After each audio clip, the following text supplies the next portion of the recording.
Keluaran pasal 2 ayat 1-25. Musa lahir dan diselamatkan. Seorang laki-laki dari keluarga Lewi kawin dengan seorang perempuan Lewi. Lalu mengandunglah ia dan melahirkan seorang anak laki-laki. Ketika dilihatnya bahwa anak itu cantik, disembunyikannya 3 bulan lamanya. Tetapi ia tidak dapat menyembunyikannya lebih lama lagi. Sebab itu diambilnya sebuah peti pandan, dipakalnya dengan gala-gala dan ter, diletakkannya bayi itu di dalamnya, dan ditaruhnya peti itu di tengah-tengah teberau di tepi sungai Nil. Kakaknya perempuan berdiri di tempat yang agak jauh untuk melihat apakah yang akan terjadi dengan dia. Maka datanglah putri Fir'aun untuk mandi di sungai Nil.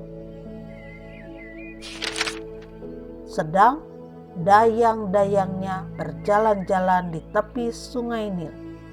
Lalu terlihatlah olehnya peti yang di tengah-tengah teberau itu. Maka disuruhnya hambanya perempuan untuk mengambilnya.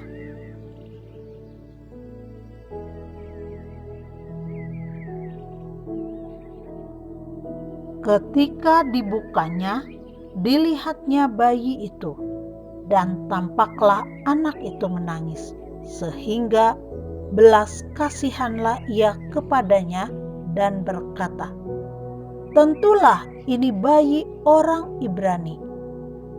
Lalu bertanyalah kakak anak itu kepada putri Fir'aun, "Akan kupanggilkah bagi tuan putri seorang inang penyusu dari perempuan Ibrani untuk menyusukan bayi itu bagi tuan putri?" Sahut putri Fir'aun kepadanya, "Baiklah." Lalu pergilah gadis itu memanggil ibu bayi itu. Maka berkatalah putri Fir'aun kepada ibu itu, "Bawalah bayi ini dan susukanlah dia bagiku, maka aku akan memberi upah kepadamu." Kemudian perempuan itu mengambil bayi itu dan menyusuinya.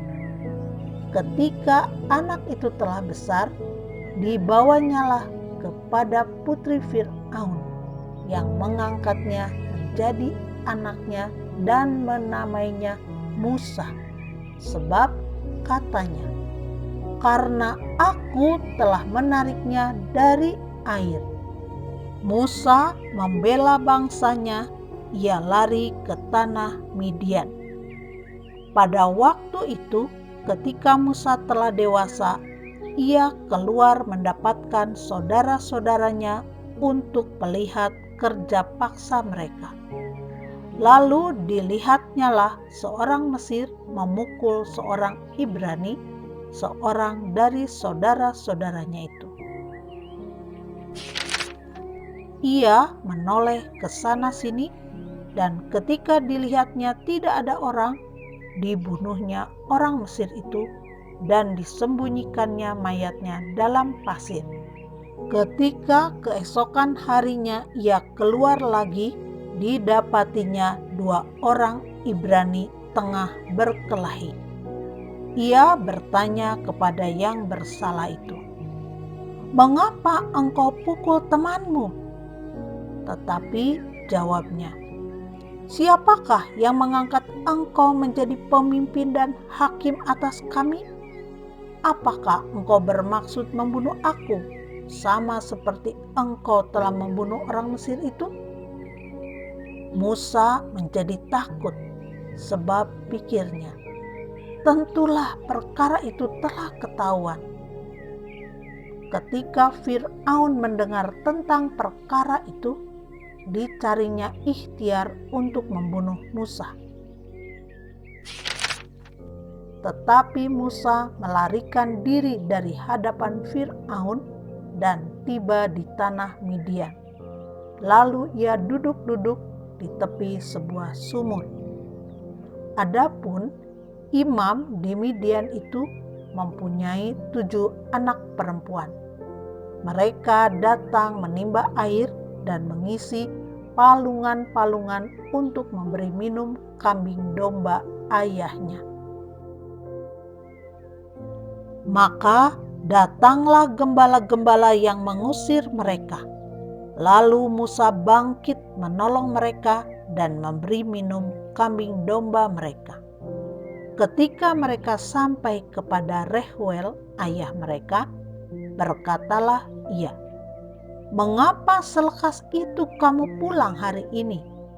Jawab mereka, "Seorang Mesir menolong kami terhadap gembala-gembala. Bahkan ia menimba air banyak-banyak untuk kami dan memberi minum kambing domba." Ia berkata kepada anak-anaknya, "Di manakah ia? Mengapakah kamu tinggalkan orang itu? Panggillah dia makan." Musa bersedia tinggal di rumah itu. Lalu diberikan Reuelah Zipora anaknya kepada Musa. Perempuan itu melahirkan seorang anak laki-laki. Maka Musa menamainya Gersom, sebab katanya, "Aku telah menjadi seorang pendatang di negeri asing." Musa diutus Tuhan. Lama sesudah itu matilah Raja Mesir. Tetapi orang Israel masih mengeluh karena perbudakan, dan mereka berseru-seru, sehingga teriak mereka minta tolong karena perbudakan itu sampai kepada Allah. Allah mendengar mereka mengerang, lalu ia mengingat kepada perjanjiannya dengan Abraham, Ishak, dan Yakub. Maka Allah melihat orang Israel itu, dan Allah memperhatikan mereka.